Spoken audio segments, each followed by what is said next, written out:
창세기 1장 1절 말씀 이제 다 같이 읽겠습니다. 시작.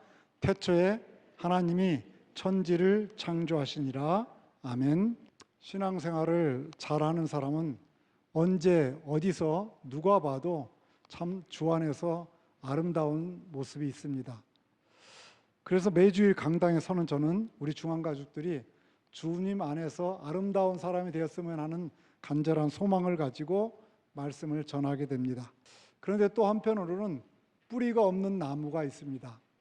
뿌리가 없는 나무는 아무리 물을 주며 가꾸어도, 정성을 다해서 가꾸어도 자라지 않습니다. 뿌리를 잘라버리니까 그저 위에 당장은 파랗게 보이지만 시간이 질수록 어떻게 됩니까? 물을 주면 줄수록 뿌리가 없는 나무는 더 빨리 썩습니다. 생명이 없이 교회 다닐수록 이상한 교인이 됩니다. 이렇게 뿌리가 없으면 말라 죽게 됩니다. 마찬가지로 생명 없이 교회 다니면 다닐수록 이상한 교인이 됩니다. 교회도 죄인들이 모이는, 사람이 모이는 곳이기 때문에 연약한 부분, 부족한 부분이 있습니다. 그런데 생명이 없는 사람은 부정적인 것, 부족한 부분만 눈에 보이게 됩니다. 왜냐하면 생명 없이 썩었기 때문에 그렇습니다. 생명이 없는 사람에게는 아무리 설교를 한다 할지라도 말씀을 도덕적으로나 윤리적으로만 말씀을 교훈받습니다. 그래서 말씀을 영적으로 받지 않기 때문에 영적으로 성장하지 않습니다. 그래서 교회는 오래 다녔는데도 불구하고 구원에 확신이 없고 예수님만이 천국으로 인도하는 유일하신 분이라는 확신이 없이 신앙생활을 하게 됩니다. 구원의 확신이 없고 천국에 대한 확신이 없으니까 작은 일에도 쉽게 시험에 들고 작은 일에도 무너지게 됩니다. 생명이 없기 때문에 그렇습니다. 그러므로 나무에게도 뿌리인 생명이 중요한 것처럼 우리 신앙생활 하는데도 생명이 참으로 중요합니다. 오래전 제가 전도사 때 일입니다. 방학을 맞아서 주일학교 학생들의 부모님을 신방하기로 계획하고 한 주에 두세 번 이렇게 신방했습니다. 그래서 하루에 2가정씩 신방하는데요.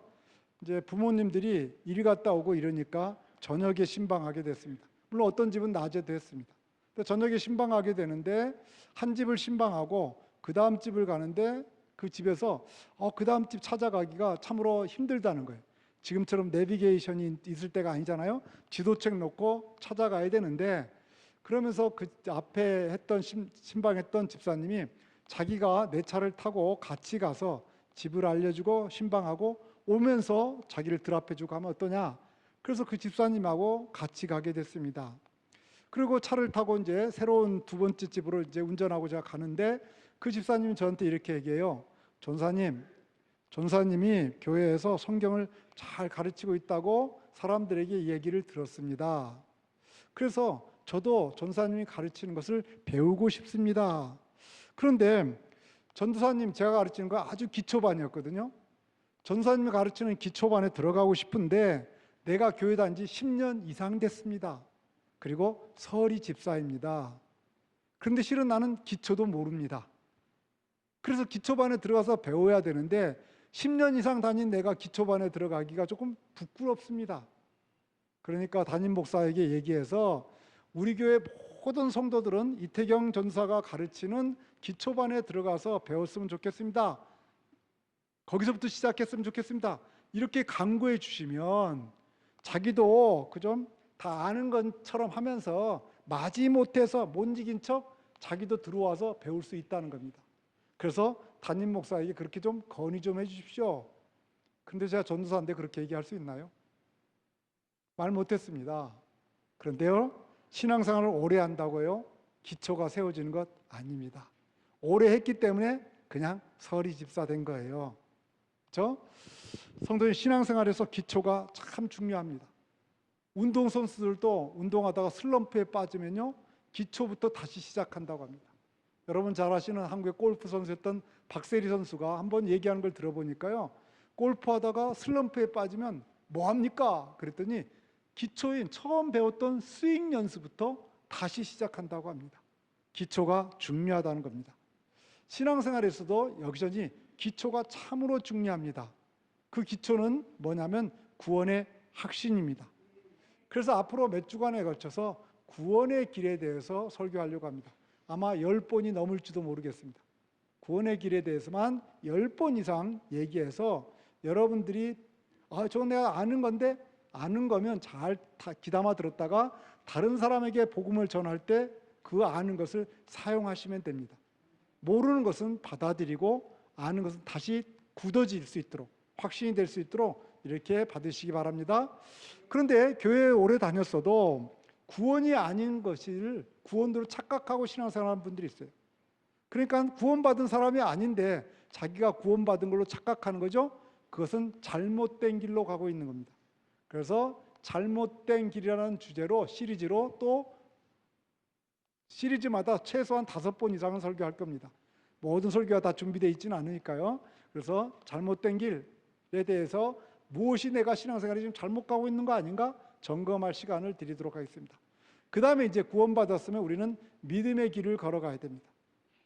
믿음이 무엇인가에 대해서 알고 그 믿음의 길을 걸어갈 수 있도록 믿음의 길에 대해서 설교하고, 그 다음에 이제 신앙생활을 여러분 믿음 생활까지 하면 이제 믿음의 길을 걸어가면 신앙생활 하는 건데, 신앙생활 왜 하십니까? 하고 물어보면 대부분 정확한 답을 하시는 분들이 드뭅니다. 그래서 내가 신앙생활을 왜 하고 있는가? 신앙생활을 왜 하고 있는가? 신앙의 길에 대해서 역시 5번 이상 설교하려고 합니다.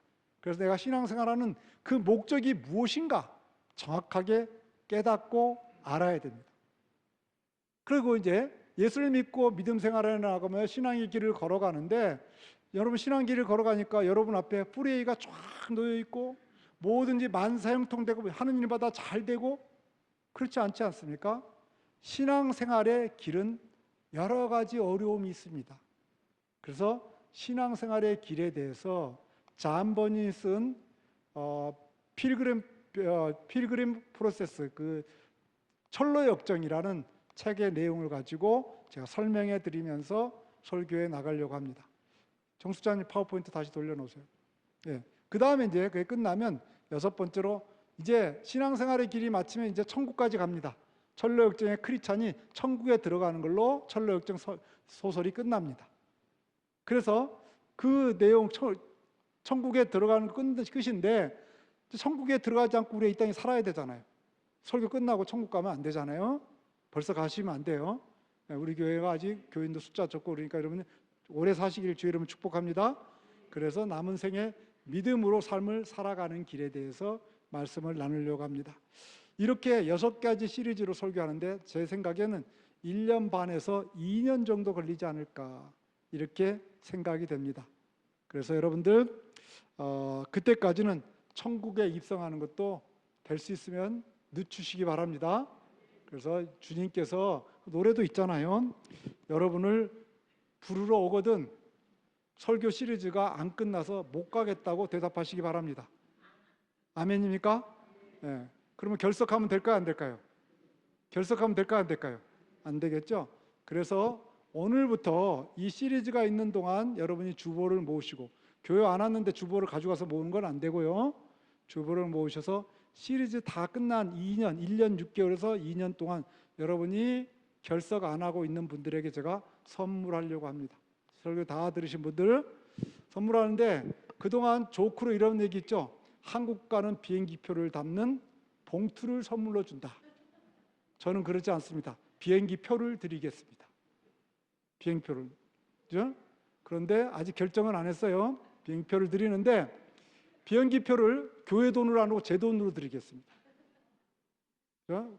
그런데 그 돈을 걸어놓고 드리는데 10명이 다 참석했다 그러면 10분의 1씩 나눠 갖는 거고, 1명이 끝까지 참석했다 그러면 온전히 비행표 하나 가지고 가는 겁니다. 아시겠죠? 이 복권하고 똑같대. 복권도 1등 여러 명 나눠 갔잖아요. 그죠? 그 원리입니다. 그래서 제가 그렇게 할까 기도 중에 있습니다. 그죠? 그래서 그렇게 할 확률이 지금 제가 여러분에서 얘기했으니까 거의 90% 이상입니다. 그래서 제가 월급 받을 때마다 돈을 모았다가 봉투 안을 따로 해서 조금씩 모아서 여러분에게 선물로 진짜 비행표를 받아가는 분이 꼭 있게 되길 바랍니다. 예, 결석하지 마시기 바랍니다. 그렇게 해서 이제 말씀을 하나씩 하나씩 정리해 나가는 동안에 여러분의 신앙이 구원받고 그리고 성장해 나가고, 성장해 나가는 것을 성화라고 그래요. 성화에 돼 나가서 그 다음에 하늘나라에까지 이어지는 여러분의 신앙이 되길 주의 이름으로 축복합니다. C.S. 루이스라는 크리스찬 소설가인데요. 아주 많은 책들, 좋은 책들을 많이 쓰신 분입니다. 이야기하기를 사단이 가장 좋아하는 사람은 교회 밖의 불신자가 아니고 교회 안에 벤치 워머다, 이렇게 얘기했습니다. 교회 안에 벤치 워머는 교회 안에 있는 불신자를 말합니다. 교회에 와서 의자만 따뜻하게 해놓고 데워놓고 밥만 먹고 가는 사람입니다. 그죠? 이들은 누가 전도하면 뭐라고 그러냐면 교회 다니세요? 물어보잖아요. 그럼 우리 전도할 때 교회 다니세요라고 물으면 안 된다고 그랬죠? 예수 믿으세요, 이렇게 전도해야 되는 거예요. 근데 교회 다니세요 그러면 저요 중앙침례교회 다닙니다. 중앙침례교회 다닌다니까 다른 사람이 전도 안 합니다. 왜? 교회 다닌다고 하니까. 그런데 벤처머예요. 불신자입니다. 그러니까 사단이 너무 좋아하는 거예요. 교회 안에 딱 숨어 있는 거예요. 누구도 전도를 하지 않아요. 그죠? 자기는 근데 예수 믿는다고 생각해요. 잘못된 길로 가고 있는 걸 모르는 거죠. 그리고 교회는 그렇게 다니다 보니까 교회를 오래 다녔어요. 교회 생활이 오래됐어요. 오래됐기 때문에 제가 아까 예화로 든 것처럼 교회 생활 10년 이상 됐기 때문에 기초반부터 성경 공부하자고 그러면 성경 공부 안 합니다. 우리 교회도 있습니다. 성경 공부만 하자 하면 첫 시간 나왔다가 사라져 버리는 사람들, 공부하자면 안 하는 사람들. 네? 관심이 없습니다. 관심이 없습니다. 그래서 이런 사람은 구원의 확신이 없습니다. 벤처머는 아까도 얘기했지만 예수님을 아예 믿지 않는 불신자도 있을 수 있고요. 교회에 다녔지만 예수 믿는다 한다면 초신자들, 10년을 다녔는데 영적으로 성장하지 않은 사람들. 그 사람들은 잘못된 길로, 자기가 믿음이 좋은 걸로 착각하고 잘못된 길에 있는 사람들. 잘못된 길 시리즈를 할 때 내가 지금 잘못된 길로 있는데 내가 착각하고 있는 거 아닌가, 그때 가서 점검해 보시기 바랍니다. 우리 가운데도 이런 자들이 얼마든지 있을 수도 있습니다. 저희가 바라기는 우리 교회는 앞으로 벤치 어머가 없도록 구원의 길부터 시작해서 말씀을 나눠가려고 합니다. 아마 구원의 길부터 시작해서 천국에 이르는 길까지 시리즈로 이렇게 단계로 설교하는 경우, 그죠? 그런 경우 많이 없을 겁니다. 그렇기 때문에 결석하지 말고 잘 듣게 되길 주님의 이름으로 축복합니다. 오늘은 첫 시간으로 믿음에 대해서 한번 생각해 보려고 합니다. 믿음을 이야기하려면 무엇보다 뭐가 있어야 돼요? 신앙 고백이 없으면 믿는 거 아니에요. 믿음은 뭐가 있어야 돼요? 신앙 고백이 있어야 됩니다. 그러니까 믿음 생활한다 그러면 뭐가 있어야 됩니까? 그 사람은 신앙 고백이 있어야 돼요. 그래서 믿음 생활은, 믿음을 이야기하려면 반드시 뭐부터 출발하는가? 신앙의 고백부터 출발합니다. 마태복음 16장 16절이 대표적인 신앙 고백입니다. 시몬 베드로가 대답하였다. 선생님은 살아계신 하나님의 아들 그리스도십니다. 베드로의 고백인데, 이 고백이 나오게 된 배경이 뭐냐면 예수님께서 12제자와 함께 가이사라 빌립보 지역에 갔습니다. 또 이스라엘 북쪽 지역이에요. 거기 가서 예수님께 제자들에게 질문하는 거예요. 야, 사람들이 나를 뭐라고 하더냐? 그렇게 질문하니까 제자들이 얘기합니다. 사람들이 뭐라고 하지? 제자들이 이제 웅성웅성 얘기한 것을 예수님께 얘기합니다. 선지자 중에 한 사람이라고 얘기합니다. 침례 요한이 왔다고도 얘기하고요. 어떤 사람은 엘리야라고도 얘기하고, 어떤 사람은 또 예레미야라고도 얘기합니다. 예수님께서 그 이야기를 다 들으시고 예수님께서 말씀하십니다. 그러면 너희들은 나를 누구라고 하느냐? 그러자 제자들이 또 모여서 우리는 예수님이 도대체 우리에게는 뭔가 하면서 모아서 의견을 내고, 베드로가 수제자이기 때문에 대표로 얘기하는 거예요. 주는, 선생님은 하나님의 아들입니다. 그리고 그리스도입니다. 두 가지를 얘기해요. 하나는 그리스도입니다. 하나는 하나님의 아들입니다. 라고 이야기합니다. 그러니까 그 말을 들은 예수님께서 이렇게 얘기합니다. 17절에 예수께서 그에게 말씀하셨다. 시몬 바요나야, 너는 복이 있다. 너는 복이 있다. 너에게 이것을 알게 하신 분은 사람이 아니라 하늘에 계신 나의 아버지다. 그러니까 이 신앙 고백하도록 해주신 분이 누구라고요? 하나님 아버지다. 그러니까 우리가 이 신앙 고백이 가능하려면 성령님이 내 안에 계셔야 됩니까? 안 계셔야 됩니까? 그래서 예수 믿게 되면 성령님이 계시고 동시에 우리는 그 성령님께서 내 입술을 열어서 내 삶을 열어서 고백하게 만드는 거예요. 주는 그리스도십니다. 살아계신 하나님의 아들입니다. 그 고백이 내 입술로 하는 것이 아니라 누가 하는 거예요? 성령님께서 하는 거예요. 성령님께서. 내 입으로 그냥 책 읽듯이 하는 건 그건 읽은 거지 고백이 아니에요. 그렇다면 먼저 여기서 그리스도라는 게 뭐냐면, 그리스도란 말은 헬라어예요. 똑같은 단어를 히브리어로는 메시아라고 그래. 그러니까 메시아나 그리스도나 똑같은 말이에요. 그죠? 메시아나 그리스도나 똑같은 말이에요. 우리나라 말로는 뭐라고 그래요? 그리스도를? 그리스도. 그죠? 헬라어를 그대로 음력해서 우리도 그리스도 이렇게 하는 거예요. 뜻은 뭐냐면 기름 부음 받은 자. 그런데 그 당시 구약에 기름 부음 받은 역할이, 직분이 세 가지가 있었어요. 세 가지. 뭐냐면 선지자, 왕, 제사장. 이 세 직분이 구약에서는 기름을 부음 받았어요. 그래서 이 왕은 무슨 일을 하냐면, 왕은 하나님 주신 율법과 통치권, 그 권세죠. 하나님이 주신 권세를 가지고 백성을 다스리는 게 왕이에요. 그럼 선지자는 뭐냐면, 선지자는 하나님께서 말씀을 선지자에게 주면 선지자는 사람들에게 말씀을 전해주는 중보자예요. 제사장은 뭐냐 하면, 제사장은 인간의 죄를, 그죠? 제사장에게 얘기하면 제사장이 하나님께 홍길동이가 이런 죄를 지었답니다. 용서해 주십시오 하고 제사를 대신 드려주는 자예요. 그런데 예수님께서 그리스도란 말은, 기름 부음 받았다는 말은 다른 말로 하면 선지자고 왕이고 제사장이라는 거예요. 이 세 가지 역할이 구약에서는 따로 하는데 예수님께서 이 세 가지 역할이 다 합쳐져서 예수님이 바로 그분이다. 이것이 바로 그리스도라는 뜻입니다. 그러면 예수는 뭐고 그리스도는 뭐냐? 예수는 자기 백성을 죄에서 구원할 자라는 이름의 뜻이에요. 이름이에요, 이름. 그리스도는 그 예수님이 하는 일이에요. 일이 뭐냐면 선지자, 왕, 제사장의 일을 한다 이거죠. 제가 이름이 뭐죠? 예? 여러분 이름도 몰라, 제 이름도? 섭섭하려고 그러죠. 예. 이태경이에요, 이태경. 제 직책은 뭐죠? 예? 목사예요, 목사. 그러면 예수님의 이름은 뭐예요? 예수님의 이름? 예수. 직책은? 그리스도. 그리스도가 뭐냐? 이 세 가지 일을 한다는 거예요. 선지자, 왕, 제사장. 그죠? 선지자, 왕, 제사장은 뭐 하는 거냐면 우리 인간을 구원하는 자리입니다.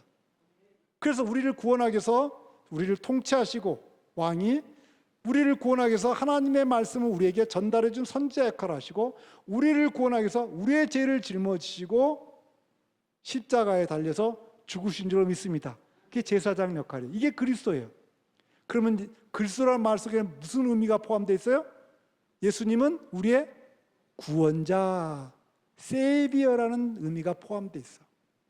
그래서 여러분 신앙 고백할 때 그리스도 그러면 예수님이 어떤 분이다? 나의 구원자다 이 말이에요. 두 번째로 살아계신 하나님의 아들입니다. 하나님의 아들은 또 뭐예요? 사람의 아들은 뭐예요? 예? 사람의 아들은 사람이지. 그럼 하나님의 아들은 뭐죠? 하나님이죠. 그러니까 예수님 뭐죠? 하나님이죠. 그죠? 하나님입니다. 그러니까 하나님은 천지를 창조했어요, 안 했어요? 삼위 하나님이 창조했죠. 그 하나님의 아들이란 말은 하나님이란 뜻이고, 다른 말로 하면 천지를 창조하신 창조주라는 뜻입니다.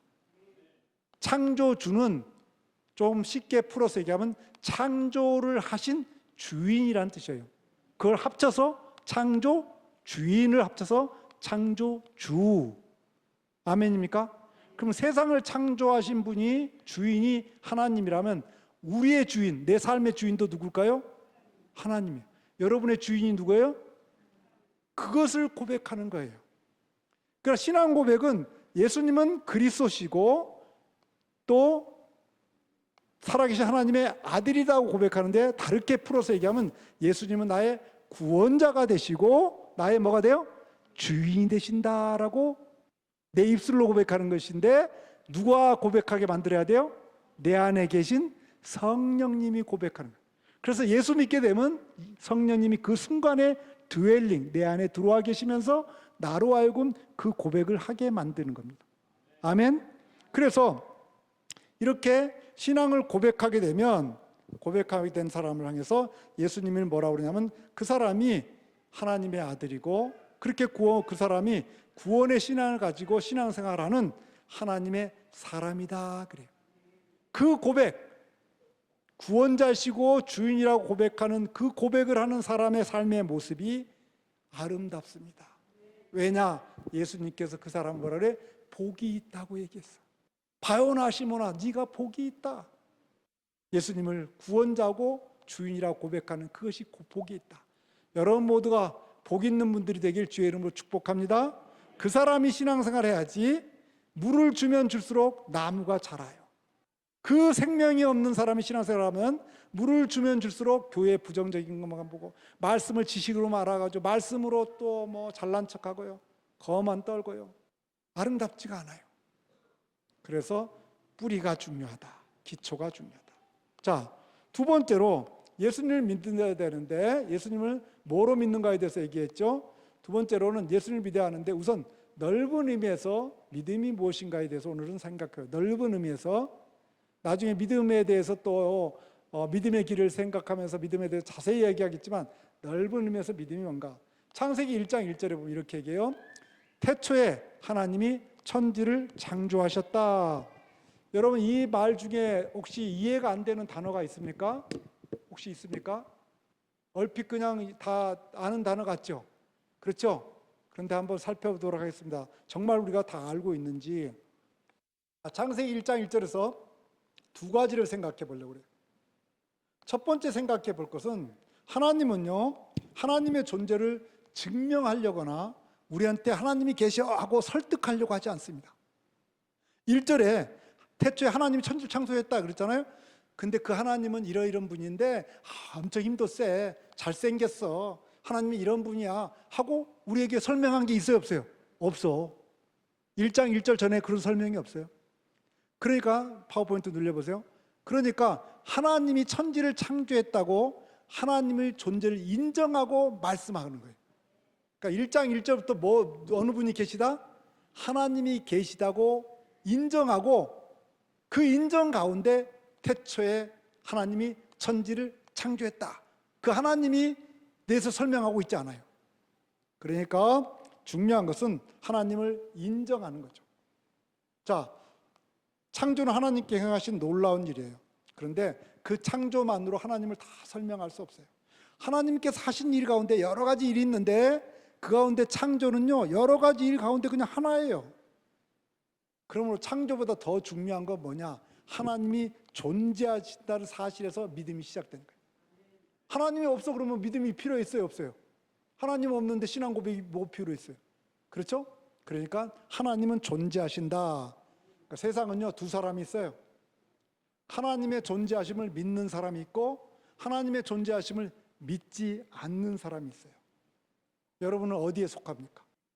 믿음으로 구원을 받으려면 무엇보다도 하나님이 계신 것, 존재하신 것을 믿어야만 됩니다. 그걸 믿지 않고 어떻게 믿음으로 뭘 믿고 구원받겠다는 거예요?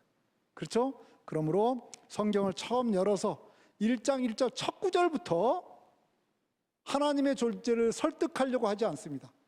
있는 분이니까 하나님은 존재하는 분이다, 딱 얘기합니다. 만약에 요즘 한국에서 그런 거 있더라고요. 누가 한국에 뭐 하버드 대학 나왔다, 미국에 와서. 근데 그거 가짜다, 졸업 안 했다, 막 그래요. 저를 예를 들어 볼게요. 제가 이제 신학교를 졸업했는데 여러분 가운데 저한테 목사님은 신학교 졸업 안 했다, 그러면 제가 졸업 안 했으면 불안하겠지만 졸업했으면 증명할 필요 있어요, 없어요? 가만히 있어도 돼요. 그건 졸업했기 때문에 저를 막 설명할 필요가 없어요. 졸업 안 했다고 생각한 사람이 알아서 쫓아가서 알아보든지 본인이 알아서 하면 돼요. 졸업 안 했다 그러면 이제 그때부터 불안해지는 거지. 그렇죠? 마찬가지예요. 졸업한 사람은 아무 염려할 필요가 없어요. 하나님은 존재하시는 분이기 때문에 우리에게 설명할 필요가 없어. 그분이 하나님이세요. 자, 여기서 두 번째로 하나님은 존재하신다. 두 번째로 우리가 창세기 1장 1절에는 중요한 단어가 4개가 나옵니다. 중요한 단어 첫 번째 태초입니다. 여기서 말하는 태초는 언제인가? 물론 여기서 말하는 태초는 처음 창조할 때, 지구를 만들 때, 우주를 만들 때 얘기예요. 우주를 만들 때 그때의 태초인데, 지질학자나 이 과학자들 얘기 들어보면 몇백만 년 됐다, 뭐 돌멩이 하나 발견하고 몇 억 년, 30억 년 됐다 막 이렇게 얘기해요. 근데 창조 과학자들은 하나님께서 창조한 지가 약 6,000년에서 7,000년 됐다 이렇게 얘기해요. 그러니까 견해가 다양해요. 그죠? 다양해. 이 견해를 제가 설명하려는 건 아니에요. 이처럼 다양해. 뿐만 아니라 요한복음 1장 1절에서 태초라는 단어가 나오는데 이렇게 얘기해요. 태초에 말씀이 계셨다. 여기서 태초가 나오잖아요. 그 말씀은 하나님과 함께 계셨다. 그 말씀은 하나님이셨다. 그러니까 천지 창조한 태초가 이때라면 요한복음 1장 1절 태초는 훨씬 이전이죠. 창조하기 이전에 그 언젠가 우리가 그 전날 무한대로 가서 우리 인간의 지식으로는 도달할 수 없는 태초가 있어요. 그것이 바로 요한복음 1장 1절의 태초입니다. 그렇다면 이 태초, 근원적인 태초죠. 이 태초를 여러분 이해할 수 있어요? 우리의 인간의 지식으로 알 수 있어요? 천지를 창조한 태초는 막 6,000년, 7,000년 뭐 이렇게 뭐 알 수 있다 할지라도 근원적으로 계시는 하나님, 그 태초를 우리가 우리의 지식으로 알 수 있어요? 없어. 아까 1장 1절 보니까 태초라는 단어 어렵지 않은 것 같았는데, 이해할 것 같았는데, 내용을 알고 나니까 이해가 됩니까? 이해됩니까? 이해가 안 돼. 그 태초가 언제인지 몰라. 두 번째, 태초에 누가? 하나님이라고 그래요. 하나님. 여러분, 하나님을 정확하게 아는 이 땅에 사람이 있을까요? 없습니다. 목사님은 하나님 잘 알잖아요. 아니요, 저도 정확히 모릅니다. 여러분, 육신의 아버지 있잖아요. 육신의 아버지. 여러분의 아버지 여러분이 다 정확히 압니까? 모릅니다. 부분적으로 압니다. 저는 중학교 2학년 때 아버지가 세상을 떠났지 않습니까? 그리고 초등학교 5학년 때 서울로 전학 와서 공부했어요. 그러니까 내가 아버지를 아는 건 초등학교 5학년 1학기 때까지예요. 그 이후에는 방학 때 한 번씩 갔지. 아버지를 몰라요. 그때까지 아는 아버지가 전부예요. 그런데 그걸 가지고 내가 우리 아버지를 다 안다고 얘기할 수 있어요? 한 번은 이제 누나들이랑 같이 차를 타고 아버지 산소에 성묘하러 가는 거예요. 저희 큰 누나가 아버지 돌아갈 때 고등학교 졸업하고 아마 회사 다닌 지 1, 2년 됐을 때로 내 기억돼요. 그때 아버지가 돌아가셨어요. 그러니까 저보다 누나가 아버지를 조금 더 잘 알죠. 그래서 차 타고 가면서 얘기하는데 아버지에 대해서 얘기하니까 내가 모르는 아버지를 막 얘기하는 거예요. 그런데 내가 아는 아버지를 가지고 내가 아는 아버지는 이거야 하면서 우길 수 있어요, 없어요? 아니요, 누나가 더 많이 알고 있어요. 그렇다고 우리 누나가 아버지를 전부 압니까? 그것도 아니에요. 부분적으로 아는 거예요. 마치 코끼리가 장님이 코끼리 만지는 거하고 똑같아. 다리를 만져보고 코끼리는 어떻게 생겼냐? 기둥과 같이 생겼다. 전봇대 같이 생겼다. 예? 옆구리를 만져본 다음에 큰 빨래판 같이 생겼다. 빨래하기 참 좋은 판이었다. 이 코끼리를 정확하게 말하는 게 아니죠. 마찬가지예요. 아버지에 대해서 정확하게 모르긴 하죠, 우리가. 그래도 아버지를 알라고 해야 돼. 아버지를 모르고 아버지를 마음을 모르려고 하면 불효자가 되기 쉬워요. 아버지에 대해서 정확하게 모르지만, 다 알 수는 없지만 아버지를 알려고 해나가면 나갈수록 그 사람은 효자가 돼 나가는 것처럼 하나님에 대해서 우리 완전히 몰라요. 하나님 아는 사람은 없어요. 하나님 마음을 어떻게 다 알아요. 그런데 하나님을 알려고 우리가 노력해 나가는 거죠. 완전히 알 수는 없어도 알아간 만큼 하나님을 조금씩 이해해가는. 아버지를 알면 아버지를 조금 이해해. 그죠? 그래서 하나님을 알아가는 거예요. 그런데 이 하나님을 알아가는데 지식으로만 알아가는 게 아니에요. 예수 안 믿는 사람들 가운데 성경을 연구한 사람 많이 있어요. 그죠? 신학자들 가운데도요, 예수 안 믿어요. 근데 연구해서 신학자가 됐어요. 지식은 풍부해요. 하나님은요, 경험해야 돼요. 만나야 돼. 만나서 내가 알아가야 돼요. 그 아는 만큼 알아가는 거죠. 자, 출애굽기 3장 14절에 보면 이렇게 얘기해요. 하나님이 모세에게 대답하였다. 나는 곧 나다. 여기 나는 곧 나다가 파란 글자예요. 너는 이스라엘 자손에게 이르기를 나라고 하는 분이 너를 그들에게 보냈다고 하여라. 이게 무슨 말이냐면 이 배경은 이스라엘 백성들이 애굽에서 종살이하며 신음하니까 구해내 달라고 하니까 하나님께서 지도자로 모세를 불렀어요.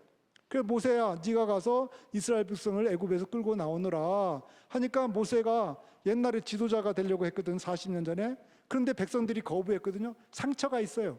그러니까 얘기하는 거예요. 하나님, 내가 누가 너를 지도자로 세웠냐, 누가 너를 보냈냐고 하면 내가 뭐라고 얘기할까요? 그랬더니 하신 말씀이 이 말씀이에요. 하나님이 어떤 분이라고 얘기할까요? 그랬더니 나는 나다. I am who I am. 그건 난데 I에 대한 인포메이션이 없잖아요. 예를 들면 I am a boy 이렇게 영어로 되면 여기에 인포메이션이 여러 가지 있어요. 내가 누구예요? 보이, 소년이구나. 그럼 소년은 남자구나. 소년이니까 장가 안 갔겠네. 소년이니까 아직도 순진하겠네. 보이라는 단어 하나에 여러 가지 인포메이션을 찾을 수 있잖아요.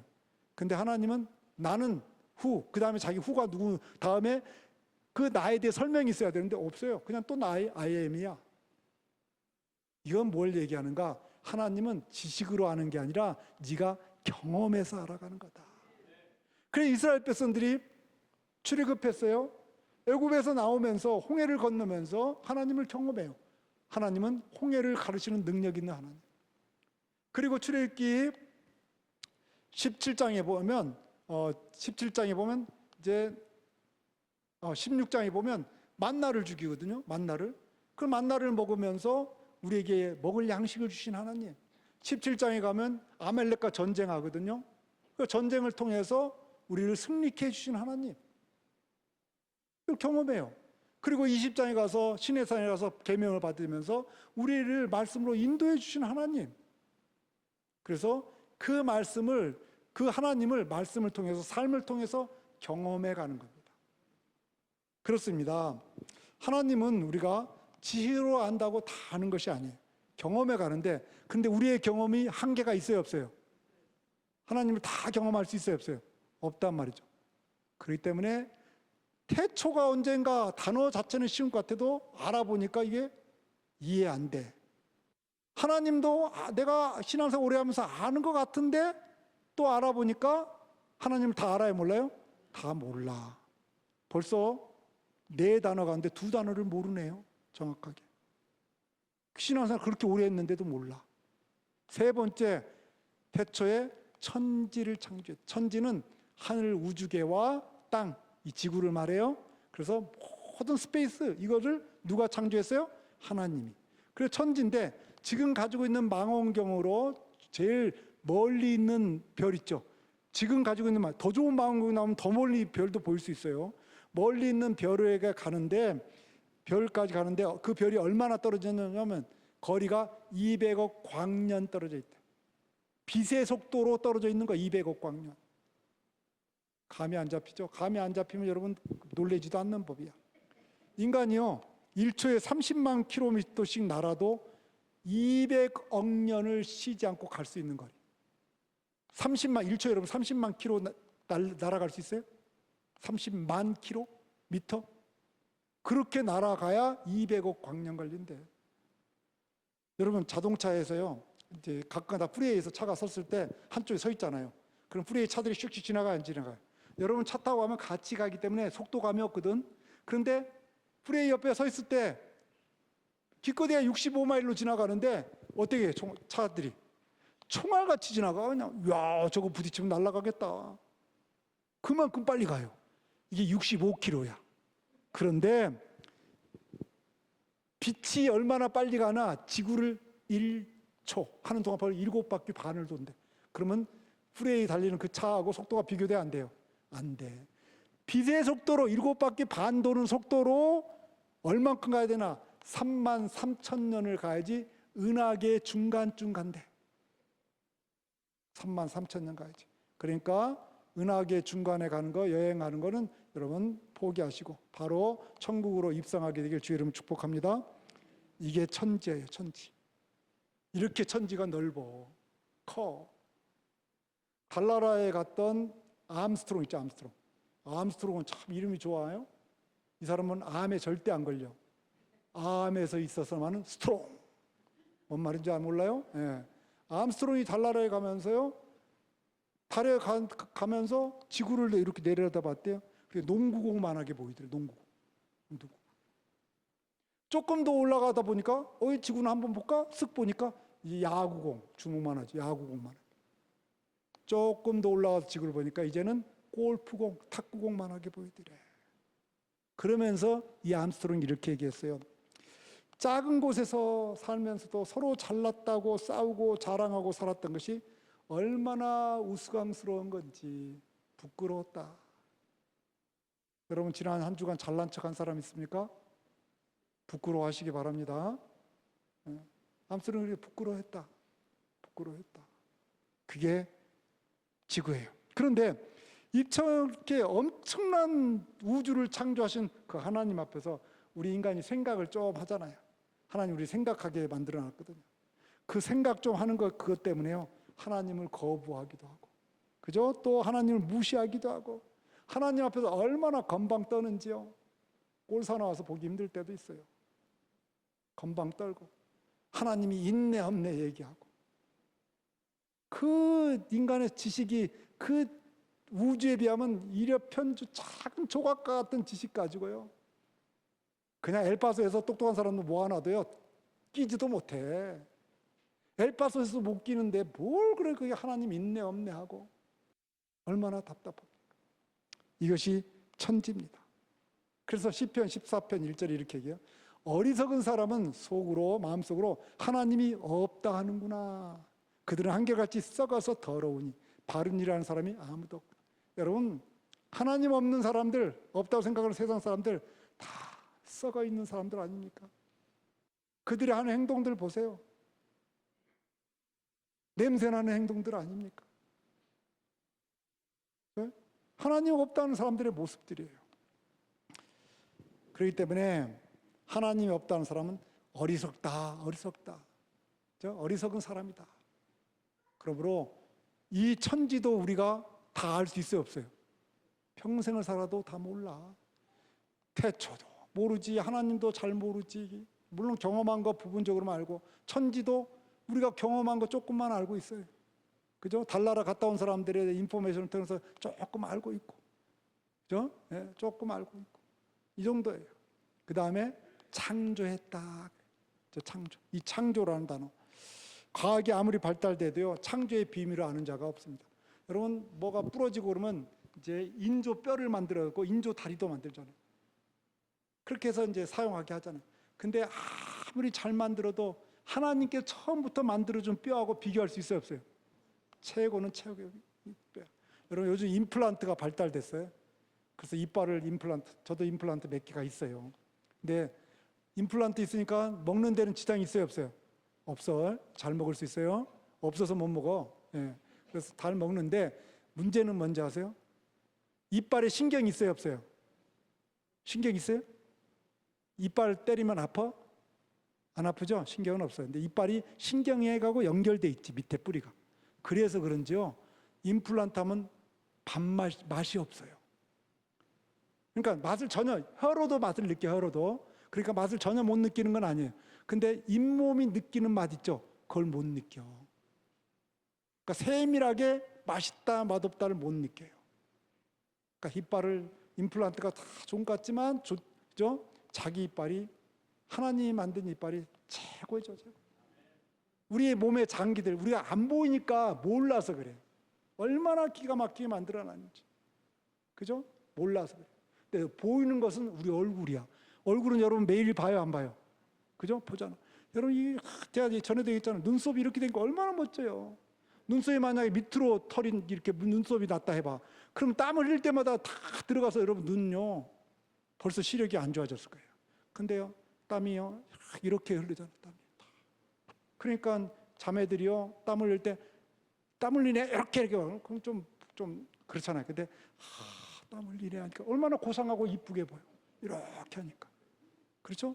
이렇게 만들어놨어요. 뿐만 아니라 눈도요, 앞에 2개 있어요. 앞에 잘 보도록.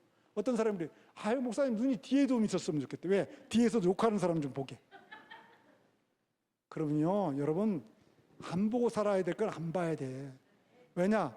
둘 다 보면 보는 건 다 보겠지. 근데 스트레스로 빨리 죽어요. 네? 스트레스로 빨리 죽어. 그 다음에 보세요. 귀는 몇 개 있어요? 2개. 잘 들으라는 거예요. 여러분 설교 잘 들으시기 바랍니다. 2개. 변명하지만 안 들린다. 아니야. 귀 2개 있어요. 잘 들으라는 것만이 아니라 제가 요즘 생각해보니까 귀가 2개 있는 게 이 안경을요 쓰라고. 만약 귀가 1개 있으면 내 안경 어떻게 하겠어 이거? 고무줄로 묶고 다녀야 돼. 고무줄로 묶고.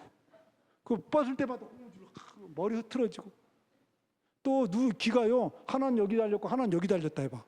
그러면 안경 어떻게 해? 야, 딱 맞춰서 균형 딱 맞춰 안경 딱 쓰면 수평이 거의 이루어지잖아요. 딱. 입은 몇 개? 입은 몇 개요? 말 좀 적게 말하는 거예요. 입이 3개 봐요. 그렇잖아도 그냥 자매님들이 집에 가서 내일 또 얘기해 끊어 이렇게 말 많은데 3개면요 남자들이 진짜 못 살 것 같아. 그죠? 하나니까 그나마 남자들이 버티면 사는 것 같아. 입이 하나야. 밥도 뭐죠? 입이 하나니까 예? 조금만 먹으라는 거예요. 조금만. 건강의 가장 큰 적이 뭔지 아세요? 예? 건강의 적 과식이야. 그래서 오늘날 건강의 적 식당이 뭐냐? 무슨 식당 같아요? 뷔페 식당이야. 저는 갈 때마다 좋았다고 갔다가 올 때마다 후회하는 곳이 어디냐? 뷔페 식당이야. 갈 때는 그래. 조금만 먹어야지. 여러분, 암이란 단어가요. 암이란 한자가 이렇게 있어요. 앞에 이렇게 쓰는데 이 앞에 있는 요거는 병이야. 병이란 뜻이야. 병. 그 속에가 뭐냐면 병 걸렸어 지금. 왜 병 걸린가? 암이란 자 안에 입 구자가 3개 있어. 사람 입이 몇 개인데 여기는 3개 있어. 3개 있어. 그러니까 한 입으로 먹을 만큼만 먹어야 되는데 입 몇 개로 먹을 만큼 먹었어요? 3개로 먹을 만큼. 그리고 얼만큼 먹었는가? 입구 3개 밑에 뭐 혼자 있어요? 매산자가 있어. 이게 암이야. 그러니까 암자는 이렇게 이게 병이야. 병. 입이 3개 있는 것처럼 산더미 같이 먹으니까 뭐에 걸렸어요? 병에 걸렸는데 그 병이 어떤 병이야? 암이다. 이렇게. 오늘 점심 또 안 팔리겠네. 오늘은 그래도 먹을 만큼 드세요. 뭐 커리 했던 것 같은데. 코도 마찬가지. 코도 이게 밑으로 있으니까 다행이지. 위로 있어 봐요. 여기에다 다 액세서리를 뭐 달고 다녀야 돼? 우산 하나씩 달고 다녀야 돼. 비 올 때마다 들어가죠. 코가 만약 앞으로 있다 해봐. 들창코처럼. 얼굴 맞대고 밥 먹기 힘들지. 코 속 다 보고 어떻게 먹어. 그죠? 하나님 얼굴만 봐도 기가 막히게 창조해. 이게 창조예요. 창조. 그런데 이 창조의 신비를 여러분이 알아요? 알아? 몰라. 아까는 창세기 1장 1절 읽어보니까 뭐 따로 공부할 필요도 없어. 태초에 하나님 천지를 창조했다. 뭐 넘어가. 2절로. 성경 공부할 때도 1절 가지고 뭐 고민할 필요 없어. 넘어가. 기껏해야 뭐 하나님이 엘로힘이다 뭐 이런 복수다 이런 거 이렇게 하고 넘어가. 근데 자세히 보니까요. 이거 다 이해가 돼야 안 돼요? 이해가 안 돼. 죽었다 깨나도 몰라. 그래서 태초, 하나님, 천지, 창조 이 4단어는요. 앞에서 우리가 겸손해 줄 수밖에 없어. 우리의 지식으로는 이거 다 알 수 있어요? 없어요? 없어요. 그러니까 여러분이 예수를 믿는다. 성경을 읽는다. 창세기 1장 1절은 다 읽을 거 아니에요. 성경 읽으니까. 그저 출애굽기까지 읽고 레위기에서 멈추더라도 창세기 1장 1절을 읽고 볼 거 아니에요. 1장 1절을 읽은 사람은 겸손해져야 돼요. 겸손해질 수밖에 없어요. 이 말씀을 통해서 우리가 알 수 있는 것은 하나님의 말씀은 이해해서 되는 게 아니라 이해하고서 다 이해하고 믿으려면 언제부터 못 믿어? 창세기 1장 1절부터 믿을 수가 없어요. 그래서 이해하고 분석하는 그 대상이 아니라 뭐 해야 돼요? 믿어야 되는 대상이야. 이게 믿어야 되는 거예요. 믿어야 되는 거예요. 분석해서가 아는 것이 아니라 믿음으로 아는 겁니다. 분석해서는 창세기 1장 1절부터 몰라요. 저도 처음 성경을 읽을 때요, 20대 초반인데 얼마나 성경이 막 꿀썽처럼 읽으면 읽을수록 막 질문이 생기는 거예요. 그래 목사님한테 내가 가서 물어봤다 그랬잖아요. 목사님 이게 무슨 뜻이에요? 그때 목사님은 듣는 친충도 안 해. 목사님, 이 선생이 믿음이 없으니까 자꾸 질문이 생기는 거야. 그래서 내가 믿음이 없어서 그런가? 그러고 가서 또 있다가 또 질문하러 가서, 목사님 이게 무슨 뜻이에요? 이 선생이 믿음이 없어서 그래. 한 3번 간다면 그 다음부터 갔을까요? 안 갔을까요? 안 갔어. 왜? 내 믿음 없는 것만 들통나니까. 그래서 그 목사님 원망스럽더라고요. 왜 이렇게 답을 가르쳐주지, 좀 설명 좀 해주지, 믿음 없다는가. 그런데요, 제가 목사가 되고 믿음이 좋아지니까 그 목사님이 아주 현명한 목사님, 명답을 얘기해 줬어요. 제가 그 많은 질문들, 의심들이 있었는데 하나님 말씀을 믿고 나니까 그 다음부터는 의심 가는 질문이 하나도 없어졌어요. 다 이해됐어. 생각해 보세요. 하나님이 천지를 창조했다. 믿었어요? 천지 없는 데서 창조해서 믿었어. 그러면 하나님 물리로 걸어갔다. 창조하는 게 쉬워요? 물리로 걸어가는 게 쉬워요? 예? 없는 데서 만들어내는 게 쉬워요? 물리로 걸어가는 게 쉬워요? 대답을 왜 못해요? 물리로 걸어가는 거죠. 만들어내는 게 쉬워? 죽은 사람 살리는 게 쉬워요? 그렇죠? 그냥 1장 1절 믿게 되니까요, 더 이상 질문이 없어요. 의심이 안 가는 거예요.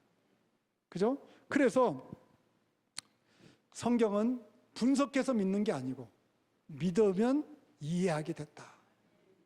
그래서 고린도전서 1장 21절 이렇게 얘기해요. 이 세상이 자기 지혜로 하나님을 알지 못함으로, 세상에 가지고 있는 우리 지식으로, 우리 지혜로 하나님을 알 수 있어요, 없어요? 하나님을 모른다는 겁니다. 창세기 1장 1절부터요, 내 지혜로 알라고 그러면 막혀요. 1절에서 막히는데 어떻게 2절을 가겠어요? 내 지혜로는 아는 게 없어요. 그죠? 자기 지혜로는 하나님이 창조 전에 존재하시는 분이라고 그랬죠.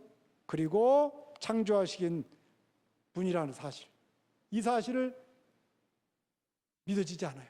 이 믿어지지 않으면 이제 사람들은 뭘 하는가? 하나님을 불신하게 되죠. 자기 지혜로. 그래서 진화론이라는 게 나왔어요. 우연히 그냥 생겼다는, 우연히.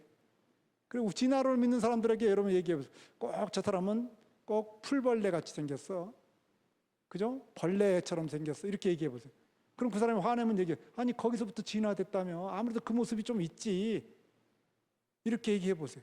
다 싫어해. 그런데도 그렇게 믿고 있어, 그 사람들. 그런 사람들은 우연히 생겼으니까, 누가 만들어놓은 주인이 없어. 우연히 생겼어요. 우연히 생기고 주인이 없어요, 이건. 그러니까 누가 주인이 돼야 돼? 내가 주인이 돼야 돼. 그래서 하나님이 없다고 생각하는 사람은 자기가 주인으로 살아갑니다. 그런데 인간이 내가 주인이 될 만큼 우리가 능력이 있습니까? 서울대학교에서요, 서울대학병원에 폐암 치료로 명성을 알린 의사 선생님이 계셨어요. 그런데 이분이 어떻게 세상을 떠난지 아세요? 폐암 걸려 죽었어요. 폐암의 권위자인데 폐암 걸려 죽었어요. 여러분, 항수관 박사 알죠? 재밌게 얘기하시면. 항수관 박사가 신바람 건강인가? 얼마나 건강해요. 그런데 67세에 갑자기 병들어서 그 병을 못 고치는 병이. 그래서 그냥 돌아가셨어요. 우리 인간이 강한 것 같지만, 내가 주인 같지만 결정적 순간 앞에 내가 할 수 있는 일이 하나도 없어요. 저도 전에도 얘기했죠. 우리 아들을 낳고요. 아들을 첫 아들 낳았으니까 내가 잘 키워야지. 여러분 부모 다 그렇죠? 아들 낳고 잘 키워야지. 그런데 애가 편도선 수술을 하게 됐어요. 초등학교도 들어가기 전에. 어린아이죠. 근데 의사에게 이제 병원에 들어가는데 거기서부터 우리 아내는 안 들어오고 밖에 있고 자기는 못 보겠다. 저는 이제 따라 들어가죠. 그래서 거기서 이제 뭐 꽂고 막 하는데 막 애가 막 울어요. 그러니까 손을 딱 묶어놓고 침대 이렇게 다 하는 거예요. 그리고 이제 수술실로 들어가는 거예요. 수술로 이제 칼들을 따라, 저도 이제 수술실 문 앞에까지 들어가요. 벙 눌리면 문이 확 열리잖아요, 양쪽으로. 그래서 따라 들어가는데 그냥 우리 애가요, 저를 쳐다보는 눈동자가 지금도 잊지를 못해. 아빠 나 좀 구해달라는 거죠. 그러면서 의사를 향해서 하지 말라고 그러고 막 영어로 얘기하고, 의사한테는 I hate you 막 그렇게 얘기해요. 그리고 나한테는 아빠 help me, help me. 내가 도와줄 수 있어요? 야, 그 모습을 보고 내가 아들 낳았으니까 잘 키워야지 했는데, 막상 병실에 들어갈 때 내가 해줄 수 있는 게 아무것도 없어요. 이게 인간이에요. 그런데 내 자신을 주인 삼고 살 수 있어요? 그 병실에 들어가는 순간 돈이 여러분을 구해줄까요? 돈을 주인 삼고 살 수 있어요? 여러분이 가지고 있는 어떤 권력이 있다면 그것이 여러분을 좀 살게 해줄까요? 아니에요. 그것을 주인 삼고 살아가는 사람을 어리석다 그래요. 어리석다. 전 여러분 이 세상에는요. 그러면 이해가 안 되면 어떻게 해야 되는가? 창세기 1장 1절부터 이해가 안 되면 이해가 안 되는지만 진리가 많이 있어요. 이해 안 된다고 다 진리가 아닌 건 아니에요. 오히려 이해 안 되고 있는 진리가 더 많아. 예를 하나 들어볼게요. 여러분 스마트폰 있어요, 없어요? 스마트폰 있죠? 스마트폰으로 카카오톡에 들어서 영상을 하면 한국에 있는 사람하고 영상해요, 통화해요, 안 해요? 그 영상이 왜 그렇게 되죠? 여러분 다 알고 설명해 줄 수 있는 사람, 그 원리를 설명해 줄 수 있는 사람. 스마트폰을 열어보니까 안에 칩이 있는데 그 칩이 어떻게 연결되고 그것이 어떻게 돼서 아는 사람 있어요? 그러면 여러분 다 이해하고 스마트폰 써요? 아니야. 이해하지 않아요. 그런데 그냥 영상통화 누르면 벨이 가고 조금 있으니까 한국에 어머니의 얼굴이 싹 나타나고 한국에서 내 얼굴이 거기에 보인다더라 하고 믿고 누르니까 진짜 얼굴이 나오네 하고 이해되는 거예요. 그러니까 믿는 게 먼저예요? 이해하는 게 먼저예요? 이해하고 스마트폰 쓰려면요, 여러분 쓸 사람 별로 없어. 우리 교인들은. 그죠? 물론 스마트폰 만든 사람들은 다 어느 정도 이해하고 있을지 모르지만요, 우리 교인 수준에서는 저를 포함해서요, 이해하고 쓸 사람은 한 명도 없어. 다 스마트폰 버려야 돼요. 그런데 스마트폰이 실제로 되는 진리 아니에요. 영상 통화 돼야 안 돼요? 되기 때문에 그건 진리죠. 전화가 되는 거니까. 여러분 우리 중앙침례교회 오는 거예요. 올 때 요즘 내비게이션으로 딱 찍어서 온다. 근데 올 때 다 길을 이해하고 와요? 가다 보면 거기에 움푹 파인 길이 있고 거기에는 계집이 하나 있고 계집 지나서 뭐가 있고 그 다음에 이거 이해해요? 이해하지 않아. 그냥 내비게이션이 가르치는 대로 가면은 중앙침례교회에 도착한다고 뭐하고? 믿고 오는 거예요. 믿고 딱 왔더니 주차장에 도착한 다음에 그래서 내비게이션이 이렇게 가라고 나한테 알려줬구나 하고 이해가 되는 거예요. 아멘입니까? 우리가 신앙생활 하는데 중요한 것이 있어요. 파워포인트 한번 눌러보죠. 하나님에 대한 진리도 믿음으로 이해되는 것이지 성경을 다 배우고 분석하고, 어떤 사람은 성경을 안 다음에 내가 신앙생활 하겠다. 성경을 좀 안 다음에 뭐 하겠다 그래. 뭘 알아요? 알기는. 목사도 다 모르고 있는데 지금. 그죠? 그렇게 하는 게 아니란 말이죠. 이해하고 믿겠다고 하는 것은 그것은 뭐다? 오히려 어리석은 것이다. 어리석은 것이다. 그러니까 믿음으로 믿으면 뭐 하는 거예요? 이해가 돼. 근데 다 이해하고 믿으려면 죽을 때까지도 이해를 못해. 뭐서부터? 창세기 1장 1절부터 진도가 안 나가요. 그래서 평생 못 믿는 거예요. 되시죠? 여러분, 주는 그리스도십니다. 우리의 구원자십니다. 살아계신 하나님의 아들, 우리의 주인이십니다. 아멘입니까? 고백하십니까? 말씀을 이해하기 전에 그 사실을 믿고 말씀을 따라오시게 되면 앞으로 한 걸음 한 걸음, 한 단계 한 단계 구원의 길로 나아가게 되고, 그 다음에 이제 믿음의 길, 신앙의 길로 한 단계 한 단계 나가서 신앙생활은 뭐구나를 깨닫게 되기를 주의 이름으로 축복합니다.